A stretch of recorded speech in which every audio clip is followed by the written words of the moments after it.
नाशिकसह जिल्ह्यात आणि विभागात सातत्याने अपघाताच्या घटना समोर येत आहेत। या अपघातात किमान 20% अपघात हे हिट अँड रनचे असल्याचे समोर आले आहे। हिट अँड रन म्हणजे काय, तर अपघातानंतर पळून गेलेला अज्ञात वाहनधारक आणि याच माध्यमातून नाशिकच्या त्र्यंबक रोडवरील सातपूर परिसरातील श्रीराम चौकाच्या नजीक दिनांक 12 जून 2024 रोजी रात्री 9 ते 10 च्या सुमारास एका भरधाव इर्टिगा कारने सुग्रीव उर्फ सुग्र्या या मजुरास जोरदार धडक देत गंभीर जखमी केल्याची खळबळजनक घटना घडली आहे।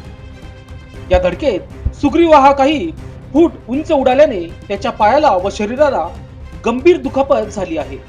विशेष म्हणजे या अपघातानंतर अपघातग्रस्त सुग्रीव हा गेली पाऊण तास त्या ठिकाणी तडफडत राहिला, परंतु अँब्युलन्ससह कोणतीही उपचाराची मदत त्याला मिळाली नसल्याचे सांगण्यात आले आहे। काही फूट अंतरावर असलेल्या एका रुग्णालयाने देखील त्याला उपचाराची मदत केली नाही। या अपघाताची माहिती मिळाल्यानंतर सातपूर पोलीस घटनास्थळी दाखल झाले।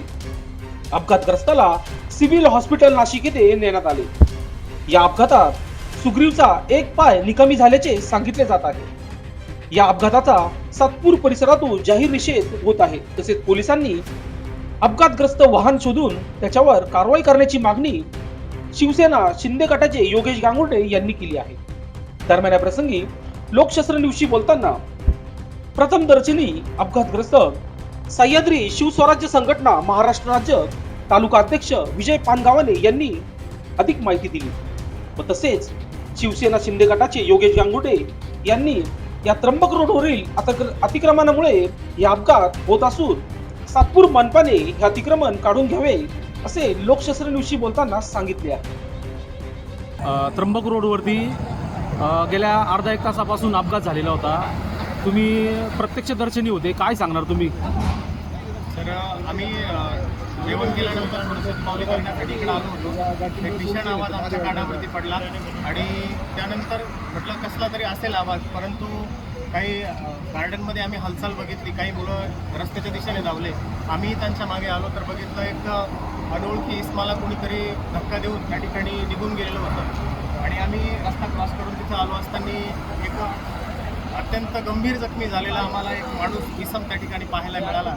आणि दुर्दैव एक मला निंदेने एक गोष्ट सांगावीशी वाटते का आपण 21व्या शतकात जगतो, अगदी जग आपल्या जवळ आलंय, पण जे जेवढं जवळ आलंय ना तेवढं सुद्धा लांब गेलेलं आहे। अगदी हाकेच्या अंतरावर असणारं इथं सिव्हिल हॉस्पिटल आहे, इथं त्याच्याही पेक्षा हाकेच्या अंतरावरमध्ये अगदी बोटाच्या मोजना इतके अगदी जवळच असलेलं एक हॉस्पिटल आहे। मी त्याचं नाव नाही घेते, कोणावर आपल्याला नुकसान नाही करायचं, परंतु त्यांनी सुद्धा मदत केली नाही। ही दुर्दैवाची बाब मला या ठिकाणी सांगावीशी वाटते। 10 मिनिटे होऊन गेले, 15 मिनिटे, अर्धा तास, पाऊण तास होत आला तरी शासकीय रुग्णवाहिका त्या ठिकाणी आलेली नाही। अत्यंत निंदनीय गोष्ट म्हणावी लागली। एक गरीब आहे, तो त्याच्या मागे पुढे नाही, मागे कोण नाही, पुढे कोणी नाही, पण जर हाच प्रसंग एखाद्या नेत्यावरती, एखाद्या उद्योजकावरती किंवा एखाद्या व्यावसायिकावरती आला असता तर हजारो गाड्या त्या ठिकाणी उपलब्ध राहिल्या असत्या।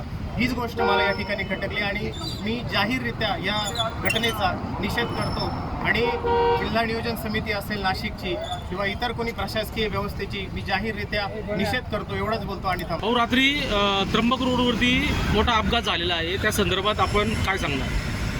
त्र्यंबक रोड हा मोठा रहदारीचा रस्ता असल्या कारणाने पण या सातपूर शहराचे अधिकारी दुर्लक्ष करीत असताना अतिक्रमणावर त्या कारणाने या ठिकाणी मोठे अपघात होत आहेत। तरी मी संबंधित अधिकाऱ्यांना एक विनंती करतो त्या सातपूर श्रीराम चौकाच्या पुढे जे सगळे काही मोठे व्यावसायिक दुकानं अतिक्रमण या लागलेले आहे, हे त्वरित यांच्यावर कारवाई करून हा त्र्यंबक रोड मोकळा व्हावा आणि दुर्घटना याच्यापासून होऊ नये, याचा लोकांची जीवाची खेळू नये असं संबंधित अतिक्रमण विभागाच्या सर्व अधिकाऱ्यांना विनंती करतो, जेणेकरून कोणाच्या जीवाची खेळू नका अशी विनंती करतो। आणि तसेच त्या ठिकाणी तो जर अपघात खूप मोठा भयंकर होता, या संदर्भात पोलीस प्रशासनाला काय आवाहन करणार आपण?